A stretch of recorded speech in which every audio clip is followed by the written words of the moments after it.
క్రీస్తునందు ప్రియులైన సహోదరి సహోదరుడా, ప్రభువైన యేసుక్రీస్తు దివ్యనామంలో శుభాలు. మనము గత కొన్ని రోజులుగా దేవుడు నీతిని అనుగ్రహించుట అనే ధ్యానాంశంలో దేవుని రక్షణ సిద్ధాంతము లేక రక్షణ ప్రణాళిక కోసము పౌలు గారు ఎలా వర్ణించారో ధ్యానము చేస్తూ ఉన్నాము. ఇక గతంలో చెప్పిన విధంగా 4 నుంచి 8 అధ్యాయాలలో ఈ రక్షణ సిద్ధాంతాన్ని పౌలు గారు అబ్రహాము గారి జీవిత వృత్తాంతము నుండి మనకు వివరిస్తున్నారు. అంతేకాదు, ఈ రక్షణ సిద్ధాంతాన్ని మన జీవితాలలో ఎలా అప్లై చేయాలో, అంటే ఎలా అన్వయించుకోవచ్చు అనేది చాలా చక్కగా వివరిస్తున్నారు. ఈ 4వ అధ్యాయము మొత్తము అబ్రహాము గారి జీవితము నుండి దేవుని రక్షణ ప్రణాళిక సిద్ధాంతాన్ని వివరిస్తున్నారు అపోస్తలుడైన పౌలు గారు. కాబట్టి మనము రోమపత్రిక 4వ అధ్యాయము 1 నుంచి 3 వచనాల్ని ధ్యానించుకుందాం. రోమపత్రిక 4వ అధ్యాయము 1 నుంచి 3 వచనాలు. కాబట్టి శరీరము విషయమై మన మూలపురుషుడగు అబ్రహాముకేమి దొరికినని అందుము. అబ్రహాము క్రియల మూలముగా నీతిమంతుడని తీర్చబడిన ఎడల అతనికి అతిశయ కారణము కలుగును, గాని అది దేవుని ఎదుట కలుగదు. లేఖనమేమి చెప్పుచున్నది? అబ్రహాము దేవుని నమ్మెను, అది అతనికి నీతిగా ఎంచబడెను. 1వ వచనములో శరీరమును బట్టి మన మూల పురుషుడుగా అబ్రహామునికేమి దొరికెను అంటున్నారు. ఇక్కడ 2 విషయాలు మనం గమనించాలి.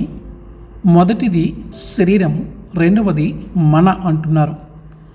మన అనడానికి కారణము, ఈ పత్రిక పౌలు గారు రోమాలో చెదిరిపోయి అక్కడున్న యూదుల కోసము రాస్తున్నారు.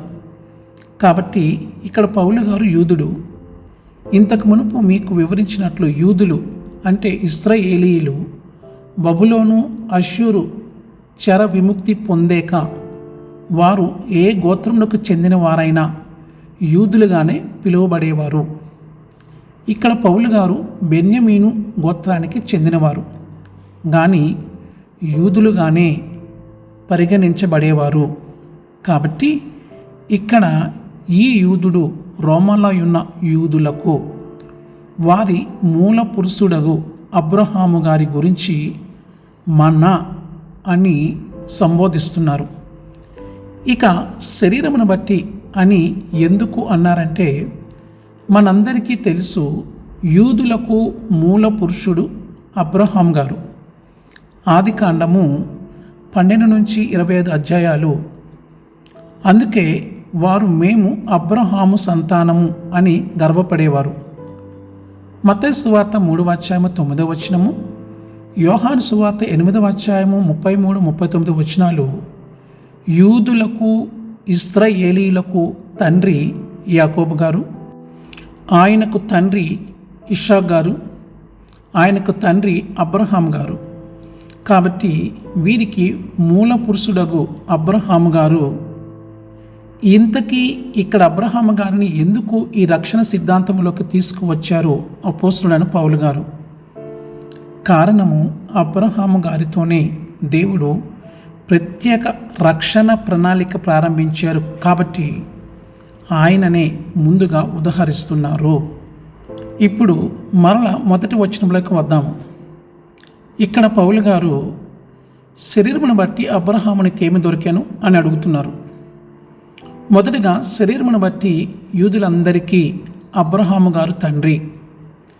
విశ్వాస నియమం ప్రకారము అబ్రహాము గారు మనకు కూడా తండ్రి. మనకు అనగా విశ్వాసులకు తండ్రి. అయితే ఇక్కడ శరీరమును బట్టి అంటున్నారు పౌలు గారు.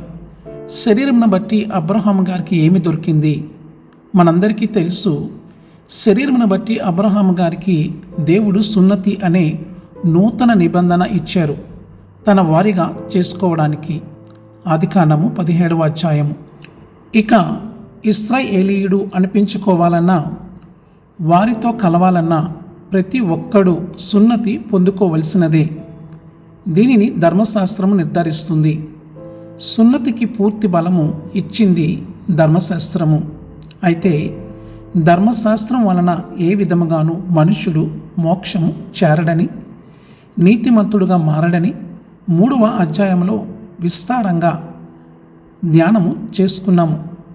అయితే ఇక్కడ అనగా ఆదికాండము 15వ అధ్యాయము 6వ వచనములో అబ్రహాము దేవుని నమ్మెను, అది అతనికి నీతిగా ఎంచబడెను అని వ్రాయబడింది.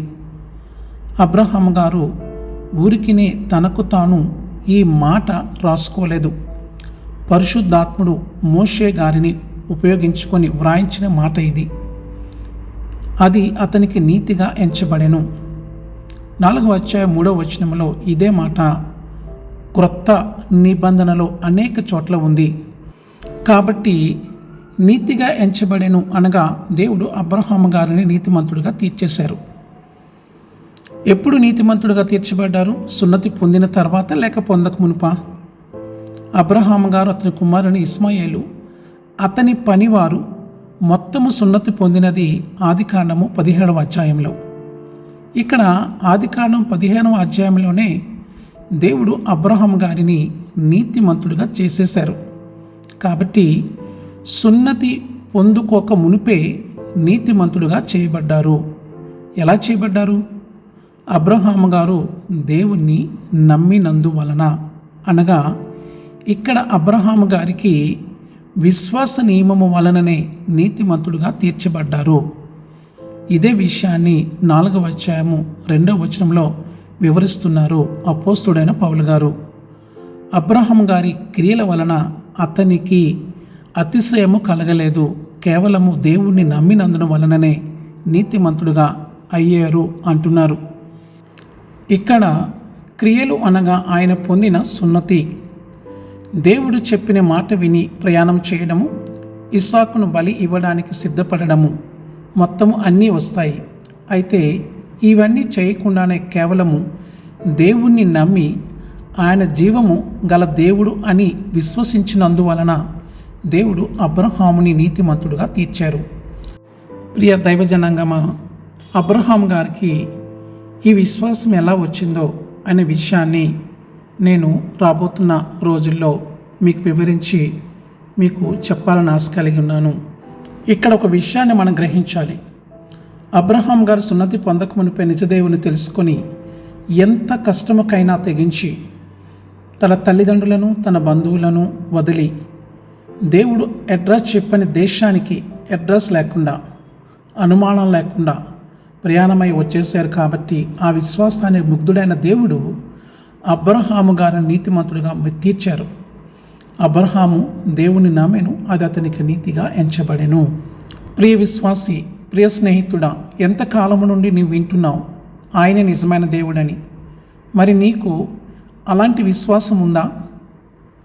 కేవలం నీ విశ్వాసము నమ్మకం ద్వారా నీవు పరలోకం చేరుకోగలవు. అవి లేకపోతే నీవు పరలోకం అంచులకు కూడా చేరుకోలేవు. అబ్రహాం గారు అదే విశ్వాసముతో అన్నింటిని వదులుకోవడానికి సిద్ధమయ్యారు. తన గ్రామంలో ఆయనకున్న ఆస్తి ప్రకారము ఒక జమీందారు లేక రాజుల బ్రతకగలరు ఆయన. కానీ దేవుని పిలుపు విని ఆయనను నమ్మి అరణ్యాలు కొండలు తిరిగారు ఆయన. ఎండ వాన చలి మంచు అనేది లేకుండా 75 సంవత్సరాల నుండి తను చనిపోయేంత వరకు అనగా సుమారు 100 సంవత్సరాలు కొండలు గుట్టలు ఎడారులు ఐగుప్తు అలా తిరుగుతూనే ఉన్నారు. ఎందుకు? వాగ్దానము చేసిన దేవుడు నమ్మదగినవాడు, ఆయన నిజమైన సత్యదేవుడని. అందుకే అది అతనికి నీతిగా ఎంచబడింది. మరి నీవు అలాంటి విశ్వాసం కలిగి ఉన్నావా? ఎంతమంది అడిగి ఉంటారో, ఎక్కడికి పోతున్నావు, ఎందుకు పోతున్నావు అంటే ఒకటే సమాధానం, నిజమైన దేవుడు నాకు కనబడి నేను చూపించే దేశము వెళ్ళమన్నారు, నేను వెళ్తున్నాను అంతే. ప్రియ స్నేహితుడా, నీవు కూడా అలాంటి దృఢమైన విశ్వాసము ఉంటేనే పరలోకము చేరగలవు. మరి నీకు ఉందా? అట్టి విశ్వాసము, దృఢభక్తి దేవుడు మనందరికీ దయచేయునుగాక. ఆమెన్.